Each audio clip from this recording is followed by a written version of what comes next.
Never trust a Port Charles alibi. They collapse faster than Dante's temper. Port Charles has always excelled at chaos, but its current pastime seems to be competitive accusation. Say, every resident now moonlights as a detective, prosecutor, or moral philosopher, usually while standing knee-deep in their own hypocrisy. It's a city where everyone insists on getting to the truth, provided the truth conveniently matches their preferred suspect of the week. Start with the ever-popular pastime, deciding who shot Drew. According to the chorus of amateur crime analysts, the culprit is absolutely Michael, except when it is absolutely Willow, unless, of course, it was Tracy, or perhaps a shadowy woman whose silhouette apparently resembles every female in town, depending on the angle. The evidence shifts hourly, usually according to who is currently disliked the most. Michael's supposed guilt rests on the impressive logic that his alibi has holes, which in Port Charles is treated as equivalent to a confession, Chase, seizing the opportunity to perform his favorite role, righteous officer with a grudge, has declared himself the great exposer of Michael Corinthos. Never mind that disproving a timeline does not magically transform him into the shooter. Chase simply wants a victory that makes him look competent. It would be refreshing if he managed one, but the great irony is unavoidable. The same crowd insisting Michael framed Drew also swears he did it only after Willow framed him first. The town has quietly decided that Willow, one half of the city's most aggressively sanctified duo, may in fact be Nina's daughter, Nell's twin, and every bit as dangerous as her lineage suggests. Nothing says innocent schoolteacher like possibly shooting someone and planting evidence before breakfast. Then there is the ever-present theory that Michael knows who did it, but is withholding the revelation for courtroom theatrics. Of course he is. This is a community where people hoard evidence the way others hoard coupons. Port Charles should put a revolving door in its courthouse. It would save time. Meanwhile, the supporting cast of conspirators grows by the hour. Sidwell is apparently killing Dalton to manipulate Laura.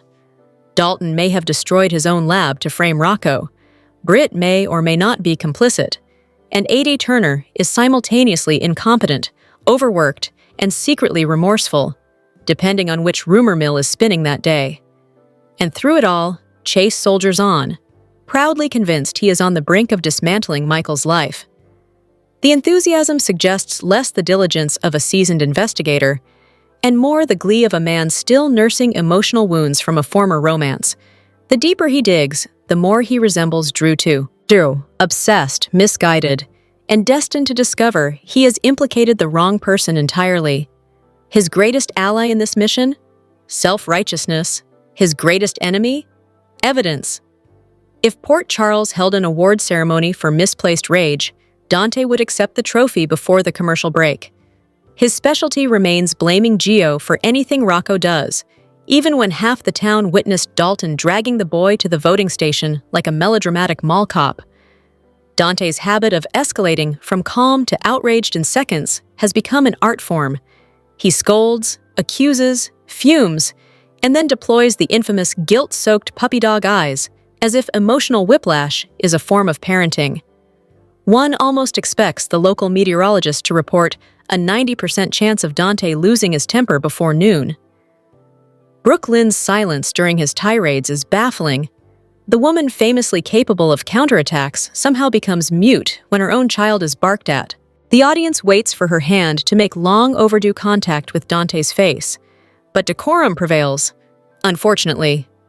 Through all this, Gio remains the most consistently punished character in town. His greatest crime appears to be existing near people who make poor decisions. In another city, he might be a promising student. In Port Charles, he is a magnet for blame.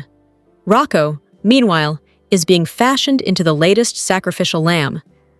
Accused of crimes he didn't commit, dragged through the courts, and painted as a menace, he is expected to shoulder consequences his adult guardians routinely avoid. The chain of evidence in his case makes no sense. The police investigation is porous at best, and Dalton's conveniently self-captured proof reeks of manipulation.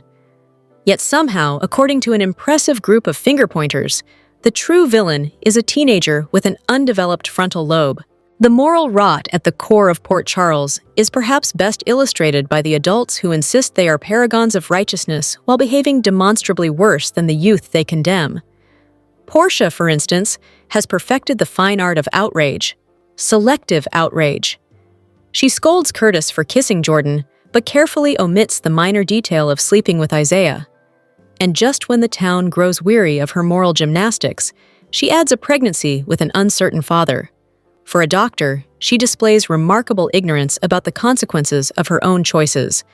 Jordan, however, receives no free passes either. Her storied ability to wedge herself between couples remains undefeated. One would think a former law enforcement official might avoid conduct resembling emotional entrapment, but she operates with the zeal of someone auditioning for a spin-off titled The Woman Who Knows Everyone's Business and Shares It Anyway. Trina inherits the family's dramatic flair, but channels it into hostility with an intensity that could frighten trained negotiators. Her confrontations escalate with such ferocity, one wonders whether her college professors award extra credit for theatrical aggression. Emma, meanwhile, has transformed from precocious to insufferable. She engineered a break-in, dragged Rocco into a false accusation, and reoriented her life around a conspiracy she cannot prove. Her self-importance rivals that of the adults, which is impressive given their level of competition. The collective memory of Port Charles is short, but its grievance-holding skills are legendary. When characters like Lulu erupt into crisis, the audience is reminded that this family has spent years perfecting dysfunction.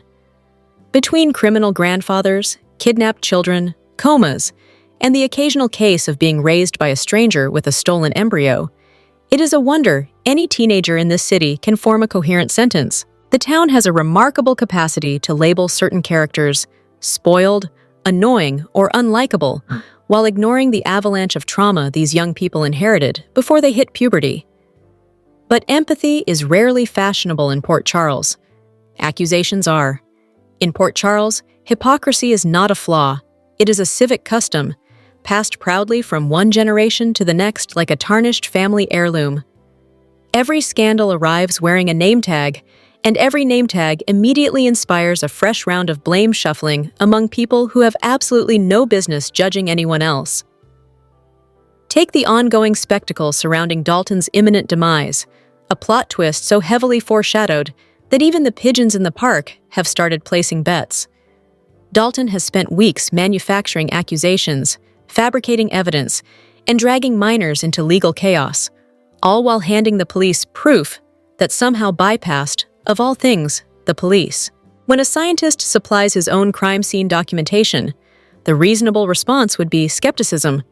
In Port Charles, it is treated as gospel. Naturally, his actions have made him indispensable to Sidwell, who seems to view murder as a convenient administrative tool. Dalton was warned not to attract attention, and so he immediately escalated his feud with Laura in the most visible place possible. If Port Charles had a handbook, it would include a chapter titled, How to Get Yourself Eliminated by a Criminal Employer in 3 Easy Steps. Dalton appears to have read it twice. The tragedy, of course, is that Laura, already buried beneath political sabotage, personal attacks, and a re-election campaign she is destined to lose, now stands dangerously close to becoming suspect number 1. The town loves nothing more than turning on its matriarch the moment she raises her voice, especially if she is caught in public yelling at someone who mysteriously ends up dead before the next commercial break. If Sidwell doesn't finish Dalton, half of Port Charles would gladly volunteer, and even that wouldn't prevent someone from insisting Sonny arranged it. In this city, Sonny is blamed for everything short of solar flares. The Corinthos orbit is currently a study in unraveling. Michael, once the poster child for moral constipation, is evolving into a far more interesting creature, a wounded, embittered strategist who has given up pretending he believes the world is fair. His disillusionment is understandable. He has endured marital betrayal, manipulated medical decisions, attempted murder, and emotional blackmail, all while being told to let the past go by people who keep weaponizing theirs. His romance with Jacinda is the lone bright spot in this otherwise unbroken string of catastrophes. She at least seems to enjoy his company when she's not lying about her whereabouts, hiding involvement with Ezra, or unwittingly setting fire to his alibi. The woman may be delightful, but she carries secrets like others carry handbags. Their union has prompted a chorus of groans from those who believe Michael should remain miserable indefinitely. Happiness, after all, is considered suspicious in Port Charles, unless it belongs to someone already disliked. Meanwhile, Willow drifts through town under a halo that has begun to flicker alarmingly. The once untainted ingenue now faces allegations of being Nina's daughter, Nell's twin, and possibly Drew's shooter. And while some wish to preserve her reputation in a glass case, the mounting circumstantial oddities surrounding her behavior, mysterious movements, questionable motives, and that infamous ringtone, suggest her innocence is perhaps less crystalline than advertised. The possibility that Michael is shielding Willow has grown increasingly popular. He may indeed possess damning proof, tucked away for strategic courtroom deployment, possibly as one final emotional blow against someone who has already pushed him past his limits. In Port Charles, love is conditional, forgiveness is selective, and revenge is practically a love language. Chase's investigation into the Drew shooting has become a personal crusade, though its purpose fluctuates depending on which emotional wound is pulsing loudest. Some believe he harbors resentment over Michael stealing Willow years ago. Others suggest he is determined to force the universe to apologize for his failed marriage. Whatever the motive, he is conducting this investigation like a man auditioning for the role of detective who ignores obvious suspects while chasing distracting ones. His focus on Michael borders on obsessive. Facts that contradict his theories are dismissed. Facts that support them, no matter how flimsy, are heralded as breakthroughs. And while he publicly claims impartiality, his eagerness to take down Michael is visible from space. The irony, as always, is thick. Chase refuses to entertain the possibility that Willow, the woman he still clearly idealizes, could be involved, despite evidence that she has both motive and opportunity. In Port Charles, nothing blinds quite like nostalgia. If justice depended on competence, Chase would be on desk duty. Instead, he is one revelation away from losing his marriage, his badge, and his common sense, and all because he cannot recognize that his own bias is the strongest evidence in this case. Being a teenager in Port Charles is less a developmental stage and more an endurance sport. Rocco, Emma, Danny, Charlotte, Kai, all are expected to make adult decisions with childish brains while living in a world where adults behave like adolescents. Rocco, in particular, has become the poster child for wildly disproportionate punishment. He is treated as if he personally detonated the lab, rather than wandered into a trap designed by Dalton. His entire future dangles over a cliff because adults are too busy posturing to protect him. Emma remains the town's most exasperating catalyst. Her capacity for self-righteous meddling rivals any adult in Port Charles. She engineered the break-in and then abandoned everyone else to face the consequences. She behaves with the confidence of a federal agent, but with the judgment of someone who still believes conspiracies can be solved through group text. Trina, for her part, oscillates between gifted student and volcanic firestorm. Her hostility toward Jordan has become almost recreational. She may be brilliant, but she is also reckless in a way that suggests the faculty at her college should invest in extra liability insurance. Meanwhile, Gio continues to be the designated emotional punching bag. No matter what happens, someone blames him. At this point, he could cure a disease, and Dante would still find a way to scold him for it. The adults of Port Charles are locked in a ceaseless performance of virtue, delivering lectures no one asked for while behaving worse than the people they reprimand. Portia, ever the queen of selective indignation, scolds Curtis over a single kiss while discreetly ignoring her own extracurricular activities with Isaiah. Her hypocrisy is so bold it practically requires its own line item on the hospital budget. Curtis, naturally, responds with brooding confusion, because in this family, emotional communication is treated as if it were a rare mineral that cannot be touched. Jordan, however, remains the city's reigning expert in quiet manipulation. Her ability to insert herself into romantic, parental, and professional turmoil without ever appearing to do so is practically supernatural. If self-righteousness were a marketable commodity, she could fund half the police department. Even Britt has reverted to form, discarding her recent civility in favor of the icy hostility she inherited from both Faison and Obrecht. She is once again the formidable presence the town pretends to despise, yet absolutely needs. Port Charles thrives on cycles of accusation, absolution, and renewed outrage. Whether it is blaming Sonny for crimes he didn't commit, condemning Chase for conduct the town tolerates in everyone else, or demonizing Michael for refusing perpetual self-sacrifice, the citizens remain fixated on punishing whichever target is most convenient at the moment. And through it all, the crises that matter, the Drew shooting, Dalton's schemes, the lab break-in, the political sabotage, the kidnappings, the disappearances, remain unsolved. The town is far too busy performing indignation to address the problems actually destroying it. By the time Port Charles reaches the crescendo of any scandal, the town is so saturated with conspiracy theories that reality becomes almost optional. Every storyline grows branches, and every branch grows smaller, wilder branches that begin to entwine until no one remembers what the original question was. Someone shot Drew, someone framed Rocco, someone is manipulating Laura, and someone is always about to murder someone else. And yet, the main priority is ensuring every conversation includes a fresh dose of judgment. Consider the political arena, now less a campaign and more a multi-agency circus. Laura's election, which once promised a stable continuation of leadership, now limps toward a predictable loss. Not because she is unfit, but because Port Charles demands turnover the way other towns demand clean drinking water. Stability simply isn't profitable. Chaos, however, fuels every storyline. Sidwell hovers at the edges like a bureaucratic phantom, pulling strings, issuing vague threats, and eliminating liabilities with corporate efficiency. His power depends on keeping certain secrets unexposed, which makes Dalton's talent for very public idiocy particularly inconvenient.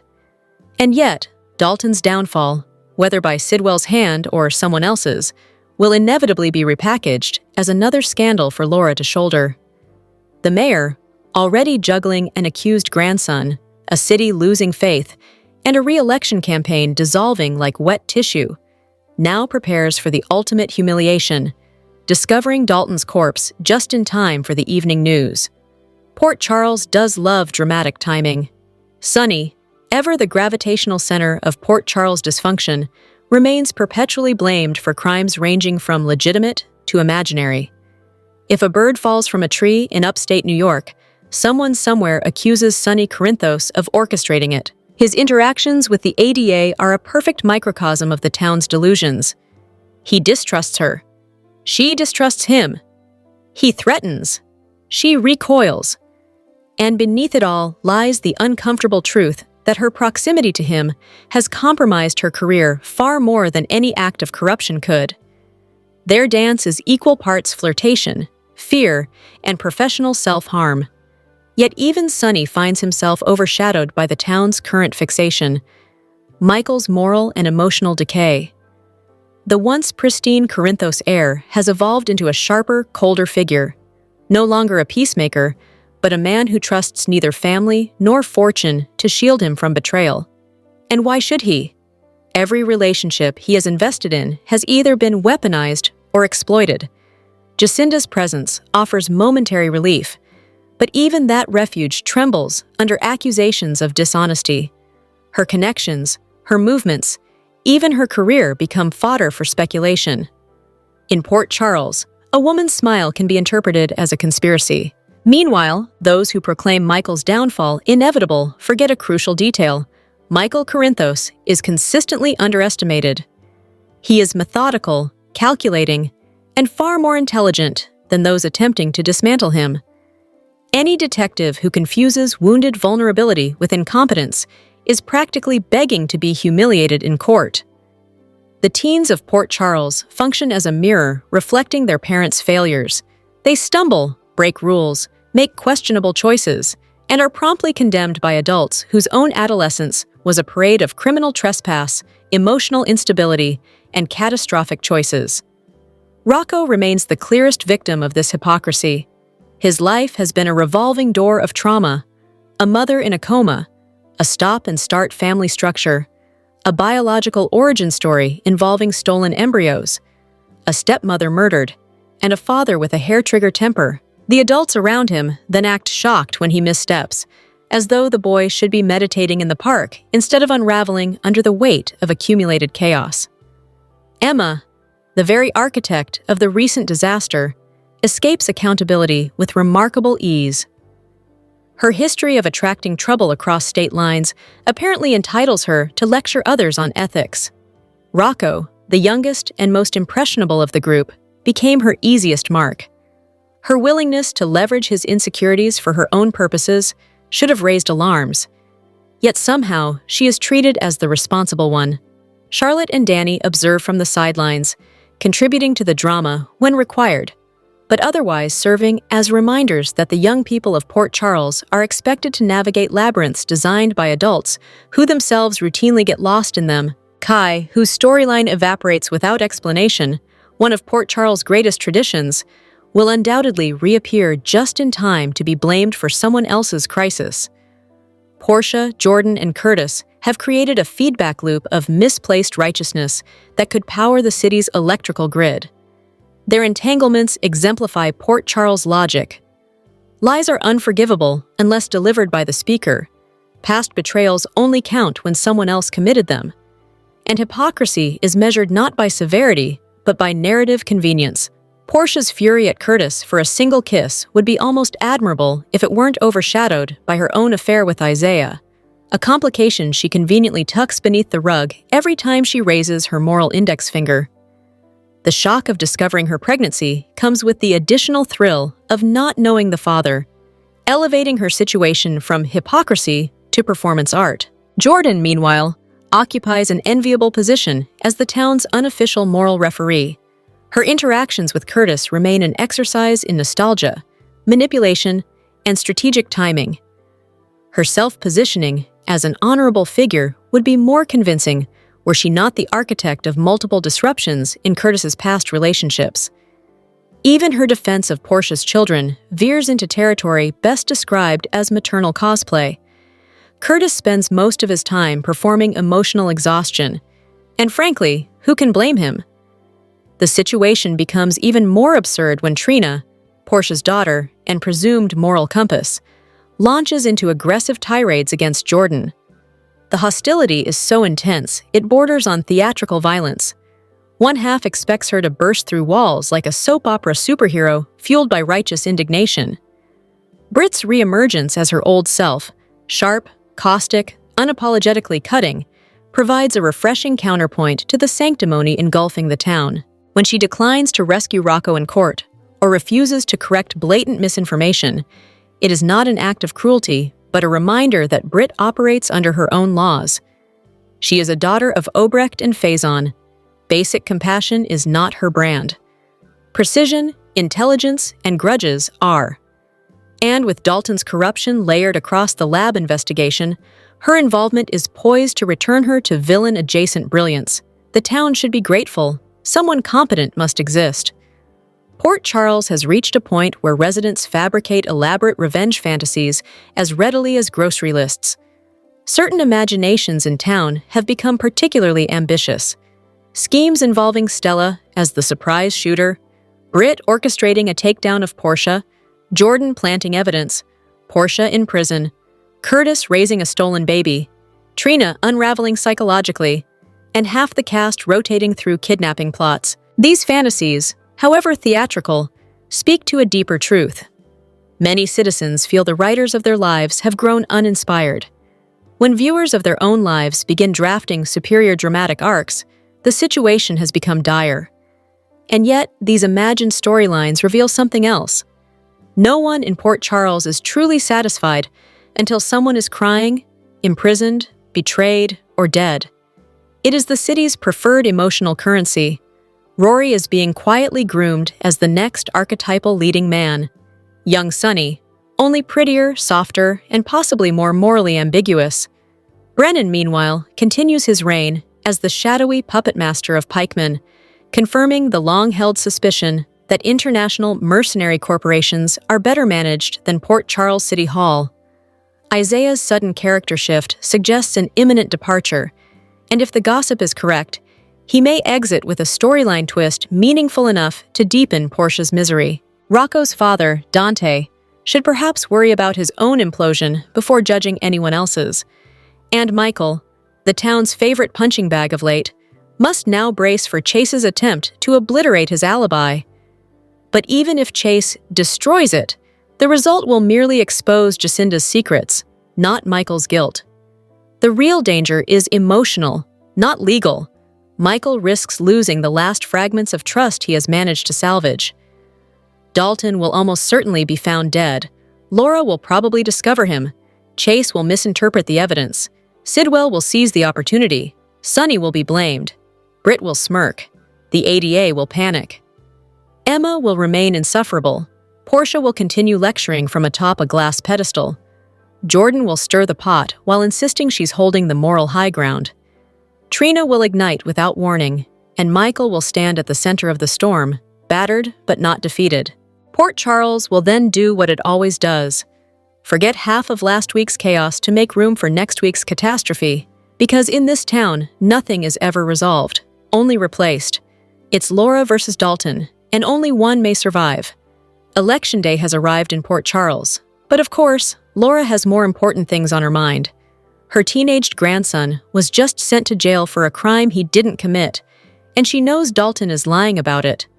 But it's her reaction to Dalton's taunting that may alter the results of the election on the November 17, 2025 episode of General Hospital.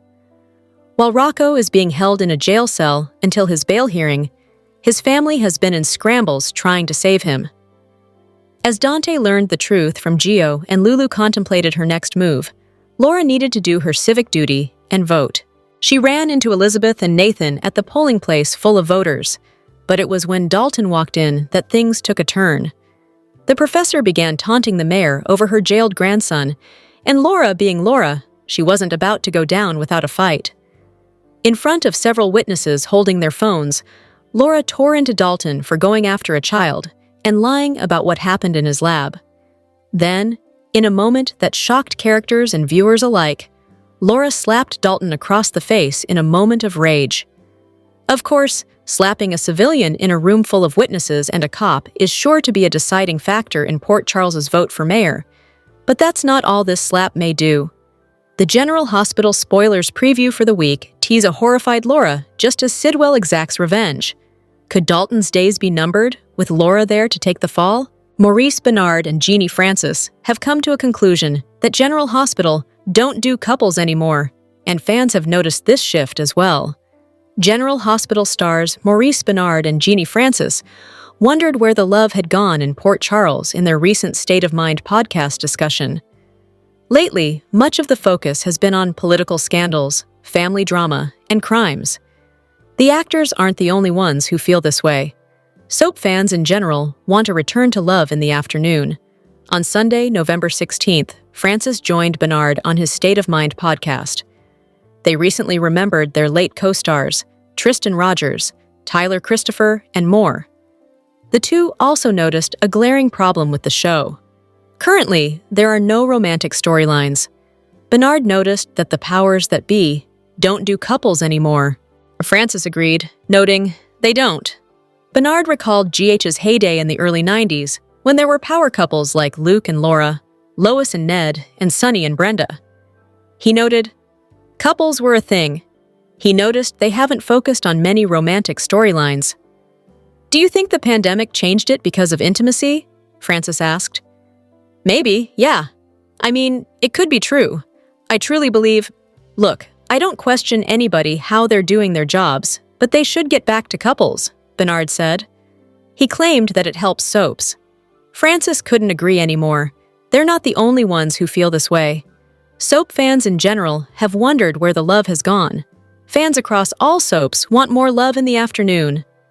GH fans on a soap opera message board shared that while they've been enjoying the show lately, It has been losing steam in some areas. Fans shared what the soap lacks, and most agree that it's romance. One person wrote, "This show is missing young adult romances." Someone else asked, "How about love, family, friendship embedded in the drama of the big arc?" Meanwhile, the young and the restless fans on another thread asked, "Where is the love?" The original poster argued, "I like soaps for a little romance, glamour, love. I feel that the writers have no clue about what makes a romance." Someone else agreed, writing, "There's too much focus on business and darkness, but there are couples in love. They just don't get a lot of attention." Unfortunately, that's what happens on most soaps. Most stable, happy couples often get pushed to the back burner. But fans can look forward to Cricket and Danny's upcoming nuptials. Y&R fans helped pick Cricket's wedding dress. The Bold and the Beautiful has been reuniting classic couples, such as Beatty and Bridge. However, fans feel the storylines have been lacking romance. Over on that thread, the original poster wrote, "Is it just me, or in the past month or so, 3 couples have reunited? Each one of their reunions fell short of a romantic feel for me." Other fans agreed, noting there's a lack of emotion and intimacy. The overarching theme is that these storylines didn't have a slow-burning romance. They just get back together immediately. Trina and Stella will soon find out that Portia is not as innocent as they think. It's the General Hospital love triangle that never ends and has now turned into a quadrangle. Both Trina and Stella have a lot to say about Curtis's love life, but they don't know the whole story yet. Stella is great at her job and a fabulous aunt and friend, but she does tend to meddle in everyone's business. Remember when she hated Jordan and wouldn't accept her relationship with Curtis? She's at it again. Curtis and Portia have agreed to divorce. They both feel that their marriage no longer works, so it is for the best. Portia is pregnant, and everyone assumes that the baby is her husband's, including Curtis and Aunt Stella. Auntie believes that it is best for the baby if the parents stay married, and she had no problem saying so to her nephew. She didn't just give her opinion. She insisted that the couple make amends for the sake of the baby. Curtis tried to explain all the reasons why it won't work, but she didn't want to hear it. Stella will be in for a rude awakening when she hears that the baby may not be her great-niece or nephew, because there is a good chance it is Isaiah's. While it is understandable for a daughter to be upset about her parents' divorce, Trina is acting like a child. She has taken it upon herself to blame Jordan for her parents' split. Trina confronted Jordan twice about being the other woman, and the second time, she got nasty. She has no idea what is going on in her parents' marriage, but it is easy for her to lash out at her dad's ex, so that is what she is doing. Trina assumes that Jordan is stealing her dad away from her innocent mom.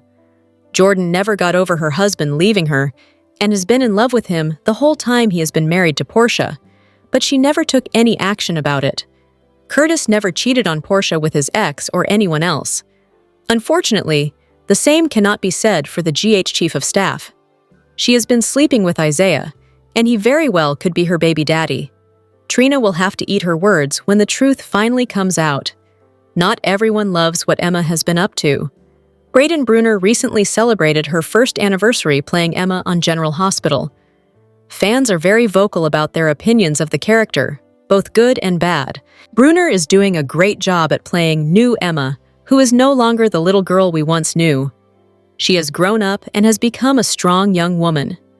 Many fans love this version of Anna's granddaughter. Her commitment to her beliefs is admirable.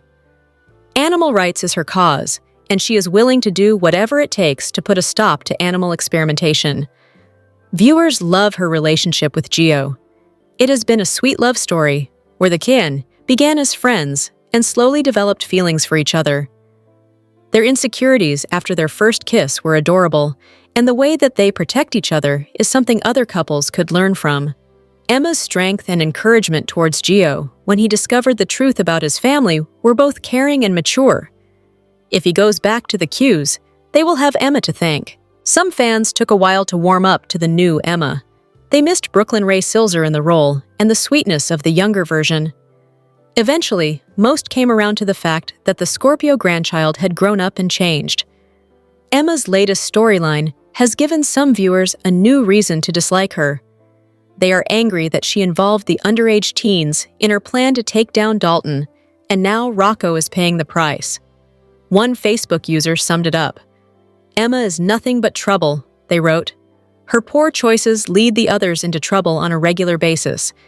Caring for the well-being of animals and wanting to help them is great, but her actions are criminal, and her friends are the ones that pay the price." Many on social media agreed. Some are even calling to bring back Robin to deal with her daughter now that Anna is missing. Maura West earns major praise from her former on-screen flame.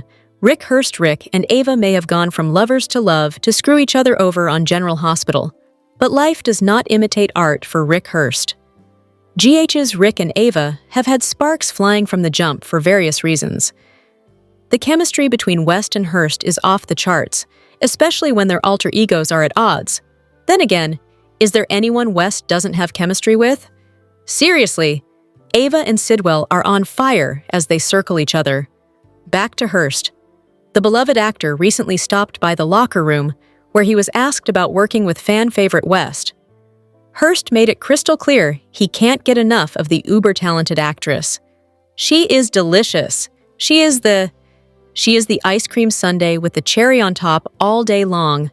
Somebody asked me to describe Maura as Ava, and this transformative thing happens. Maura is she's a regular girl. She's just like no nonsense, not a lot of frills about her, very family-oriented. She's an East Coast girl, so I love that about her. He gushed like a giddy schoolgirl in a video shared to the locker room Instagram. The ABC soap star went on to add, "To watch her transform into Ava is sort of a layered thing of silkiness, and she just moves through things, she discovers. With each moment, she discovers where she's at. Whether it's the interaction or the text is telling her, or what the other actor is giving her, where she is at a particular moment.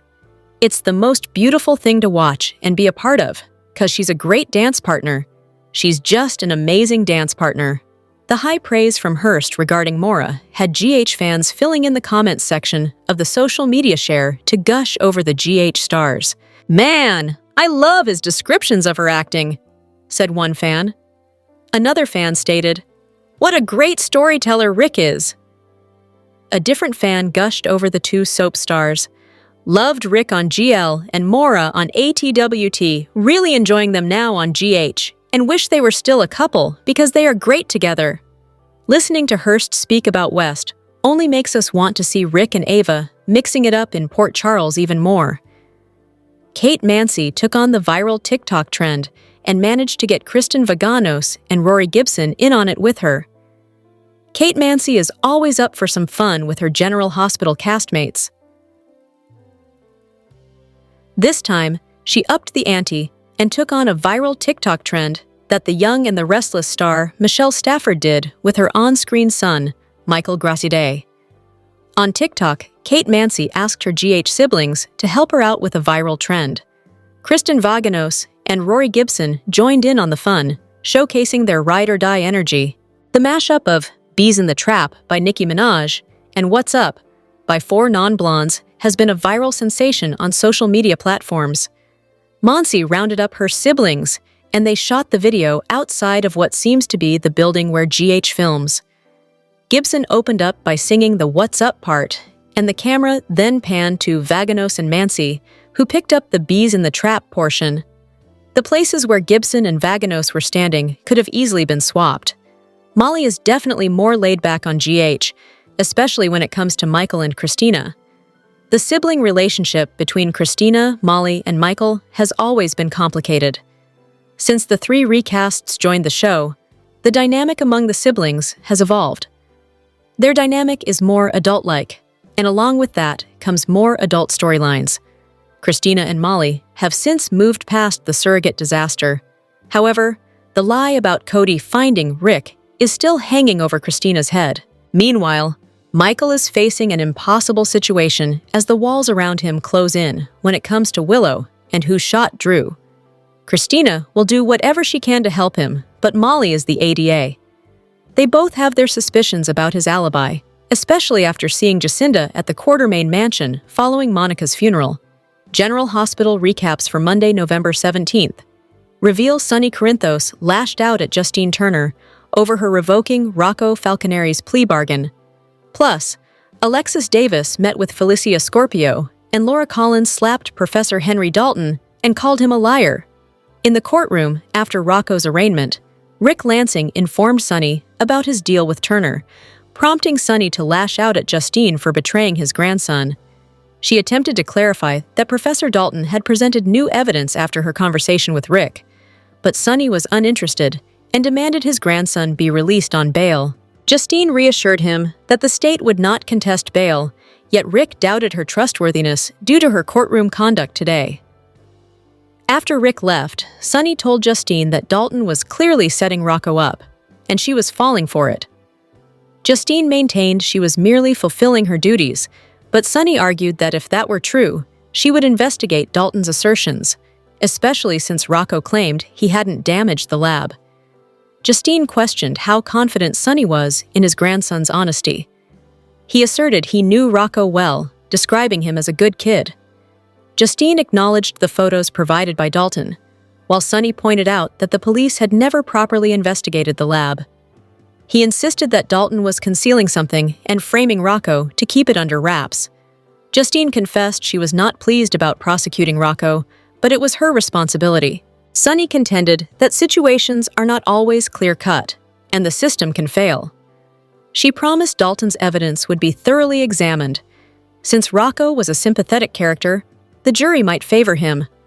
When she reiterated that it was her duty to prosecute the case for Dalton, Sonny questioned whether it was solely that or if she was also aiming to further her career. At her law office, Alexis met with Felicia to discuss the investigation into Portia Robinson. She pondered when the doctor might have acquired Edward Quartermain's gun, and Felicia disclosed that Portia had been visiting Monica Quartermain bi-weekly with updates from the hospital. Subsequently, Alexis probed into Portia's potential motive for shooting Drew Kane and assigned Felicia the task of uncovering that information to identify more possible suspects. She wanted more suspects, aside from Michael Corinthos, to help establish reasonable doubt for Willow Tate. Rick arrived to speak with Alexis, prompting Felicia to bid farewell. Alexis expressed her surprise that Rick was representing Rocco, considering Sonny's animosity towards him. Rick clarified that he and his brother were reconciling for the benefit of their daughters and proposed that he and Alexis should do the same. He then mentioned that he had heard Danny Morgan and Charlotte Cassadine were with Rocco in the lab, and he needed them to step forward to assist his client. Alexis immediately dismissed this idea, stating that Danny coming forward would be detrimental for him, and she couldn't rely on Rick's assurances that he would safeguard her grandson. Rick attempted to sweeten the offer by suggesting he could help clear Willow's name by presenting another suspect, Portia. Curious, Alexis asked why Portia would have shot Drew. Kai Taylor hurried to the gallery to check on Trina Robinson. She revealed she wanted to inform her parents that they were at Drew's house the night the congressman was shot. He questioned what had prompted her change of heart, and Trina vented about Jordan Ashford taking her father from her mother. Then she pointed out that it was Drew who had caused the rift between her parents. She felt that if she could convince them the blackmail evidence was no longer an issue, the rift would heal and they would remain together. Kai gently proposed that perhaps the blackmail wasn't the root cause of her parents' separation, noting that without the evidence, Drew hadn't pursued Curtis Ashford and Portia in some time. This led Trina to ponder what else might be keeping her parents apart, aside from Jordan. Kai cautiously reminded her that they hadn't seen the shooter that night, and while Curtis had an alibi, Portia did not. Trina was shocked that he was suggesting her mother, the doctor, might have attempted to take a life, and questioned whether she truly knew her parents at all. Kai reassured Trina that her parents loved her, so if she revealed she was at Drew's that night, they might tell the truth, adding, "And is that a truth you really want to know?" At the hospital, Portia examined a sonogram image, reassuring her unborn child that everything would be fine when Curtis came in to inquire about her checkup. She concealed the sonogram and stated that all appeared well. Curtis was eager to announce their pregnancy, but she reminded him that her age posed higher risks, so she wanted to ensure the baby's safety before making it public. Curtis confided that Stella Henry had discovered her pregnancy, but was more focused on their divorce, hoping for a reconciliation. Portia was shocked that he would consider staying together for the baby's sake, revealing she had seen him kissing Jordan recently. Curtis expressed regret, but Portia recognized that they had separated and he was returning to Jordan. Curtis contended that while they weren't suited as a couple, they could still co-parent effectively. Portia appreciated the warning about Stella, and just as Curtis was about to let her return to her work, he noticed the sonogram. She reluctantly gave it to him, mentioning it was too soon to determine the baby's gender. "Whoever they are, they're just perfect," he said joyfully. He asked if he could keep it, and after a moment of hesitation, she agreed. Curtis then stepped into the hallway, gazing at the image with tears in his eyes. Carly Spencer was tidying up a table at Bobby's when Lulu Spencer burst in. Panicked because Rocco faced felony charges he insisted he didn't commit. Carly urged her to do whatever necessary to protect her son, warning that prison would change him. Lulu disclosed that she could disprove Dalton's vandalism allegations if Danny and Charlotte testified. She hoped their statements could exonerate Rocco, but she worried they might face trouble themselves, wanting to ensure their safety first. Overcome with emotion, she apologized to Carly for the past when Michael was wrongfully convicted of Claudia Zaccara Corinthos' murder. "Dante Falconeri and I believed we were making the right choice," she cried. "We thought we understood the courtroom outcome, that Michael would be fine. We were so mistaken." Michael had killed Claudia in defense of baby Jocelyn Jax and Carly. With tears in her eyes, Carly embraced Lulu, who insisted she couldn't afford to be wrong again because Rocco has too much at stake. Gio Palmieri and Emma Scorpio Drake arrived at the hospital searching for Dante when Britt Westbourne showed up and seized Emma's arm, insisting on a private conversation. Gio offered to remain, but Emma reassured him she'd be okay, prompting him to enter the elevator. Britt revealed to Emma that she was aware Emma had persuaded Rocco to take the key fob from her bag, making it Emma's fault that Rocco was incarcerated. Emma countered that Rocco was capable of making his own choices, leading Britt to realize that Rocco's interest in her since learning she worked for Dalton was merely a facade. Emma shared that Rocco genuinely likes her and wants to know her better, which led Britt to assume Emma had shared all the negative things about her. "Actually, the first time Rocco asked me about you, I suggested he get to know you himself," Emma responded. "And maybe you've changed from the Britch who burned my doll on the barbecue when I was a child. The jury's still out on that one." As Britt continued to hold her responsible for Rocco's imprisonment, Emma stated she was finished trying to appease her. As Emma turned to leave, Britt furiously told her that next time she wanted to confront her, she should do it directly and not involve a child. Emma reiterated her apology, but Britt replied that as someone who has made many mistakes, sometimes an apology isn't enough, and one must simply accept the error. Dante encountered Brooklyn Quartermain at the hospital and shared the news about Rocco's arraignment, expressing his helplessness as the police took his son away. Brooklyn questioned how Rocco ended up in such a situation when Gio emerged from the elevator, interrupting with, "It was me." He clarified to Dante that he had collaborated with Emma to infiltrate Dalton's lab to expose illegal animal testing. They had enlisted Danny, Rocco, and Charlotte to create a diversion while they broke in. However, Dante pointed out that it was his brother who actually broke in, not him and Emma. Gio attempted to clarify that they had canceled the plan after Ned Quartermain suffered a heart attack, but Dante bitterly remarked that Rocco still went in. Brooklyn tried to calm things down, but Dante became emotional, telling Gio that Rocco would do anything for him, and Gio should be in jail. "Maybe you don't care about being part of his family," Dante retorted, "but all Rocco wants is to be part of yours." As Dante berated Gio for endangering Rocco again, Emma interjected, claiming the plan was her idea, not Gio's. Dante then accused Gio of betraying his little brother to impress a girl, and when Gio protested, Dante angrily said, "You know what? Just get out of my face. Please walk away from me before I say or do something I'll regret." Gio stormed off, followed by Emma, while Brooklyn shook her head. Elizabeth Baldwin had just completed her voting when Laura arrived at the polling station with troubling news about Rocco. Nathan West appeared to inform Laura that he had arranged for Rocco to be placed in his own room at the juvenile detention center. Laura held Dalton responsible for the situation, pointing out that the professor had initially failed to mention the lab's vandalism. Liz reassured her that the PCPD would continue their efforts until Rocco was exonerated, prompting Laura to take a deep breath and step away to cast her vote. Once that was finished, Laura expressed her gratitude to Nathan for his assistance with Rocco, and was about to have lunch with Liz when Dalton entered. Dalton started boasting about how challenging it would be for Laura to safeguard her grandson now that she had lost the election. Laura reminded the professor that the votes were still uncounted and asserted that she didn't need to be mayor to protect her family. When Dalton mocked that Rocco and Sonny Corinthos could now exchange prison tales, Laura snapped and accused him of manipulating things.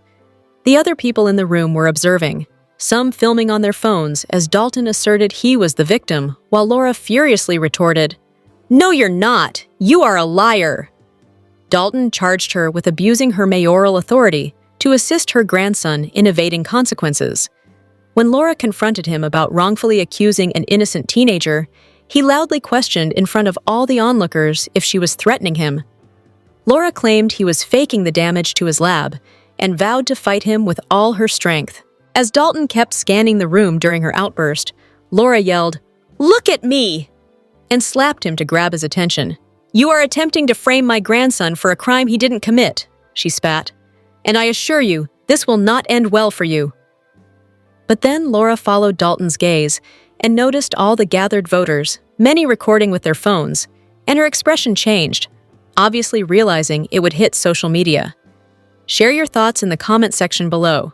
Be sure to check back with Celebrating the Soaps for all the latest General Hospital spoilers, news, rumors, comings and goings, and updates. General Hospital spoilers reveal a preview clip has been released for Monday, November 17th, 2025. It shows Britt Westbourne grabbing Emma Scorpio Drake. Laura Collins calls Professor Henry Hank Dalton a liar in front of reporters. Plus, Curtis Ashford has a proposition for Portia Robinson. Keep reading, and let's talk about what is coming up in the ABC soap opera. Let's begin with Britt, who attacks in Monday's episode. The doctor grabs Emma at the hospital. When the college student says to let go, Britt refuses. "Not until we get a few things straight," Britt commands. After the courtroom bombshell, Rocco Falconeri is facing an uphill battle. Britt doesn't know that Emma and Giovanni, Gio Palmieri, both plan to confess. Under normal circumstances, I would say Emma wouldn't tell Britt a thing. However, after Rocco's charges were escalated, I think Emma and Britt might end up working together. I really think people in Port Charles underestimate the love that Britt has for Rocco. Over at the Quartermain mansion, Gio makes good on his vow to Emma. The young man admits the truth to Brooklyn Quartermain. Of course, the brunette is shocked and will need to know more information. BLQ will also worry about Gio's future, so she might suggest he talk to a lawyer before going to the police. General Hospital spoilers for Monday, November 17th reveal that the preview clip also shows Lulu Spencer unloading on Carly Spencer. The journalist says that Rocco could go to prison if she doesn't make a bold move. At the courthouse, Laura is ambushed by people with cell phones. The mayor points her finger at someone and calls them a liar. This is presumably Dalton, as it's clear he lied about the damage to the lab. But why? At Alexis Davis's Elsties, she gets a visit from Rick Lansing. The man will say he's trying to smooth things out with Sonny Corinthos. Rick wants to now make peace with Alexis, but she looks full of doubt. After talking to Stella Henry, Curtis shows up at the hospital. Portia asks him if he is suggesting that they stay together for the baby. However, what does that mean for Portia's relationship with Isaiah Gannon? Share your thoughts in the comment section below. Be sure to check back with Celebrating the Soaps for all the latest General Hospital spoilers, news, rumors, comings and goings, and updates. General Hospital spoilers and updates suggest that Laura Collins may inadvertently run over Professor Henry Hank Dalton. Is it possible that the professor will end up being thrown in front of the mayor's vehicle? Gen Z Sidwell's patience is rapidly diminishing when it comes to the unruly Dalton and the chaos he continues to create. With Dalton having framed Rocco Falconeri for the destruction of the lab and attracting excessive attention to their research, he could very well be a man on borrowed time. During the week of November 17 to 21st, we can expect Sidwell's temper to ignite once more. It's likely that we will witness Sidwell officially reach his breaking point with Dalton, leading to Pascal potentially receiving orders to eliminate the professor for good. In the meantime, it appears that Laura is set to have a very public showdown with Dalton, where she will not hesitate to throw some serious threats his way.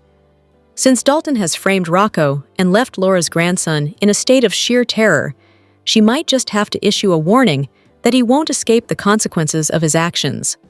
Later on, General Hospital spoilers indicate that the results of the election will be disclosed, which means Laura could be facing some unwelcome news.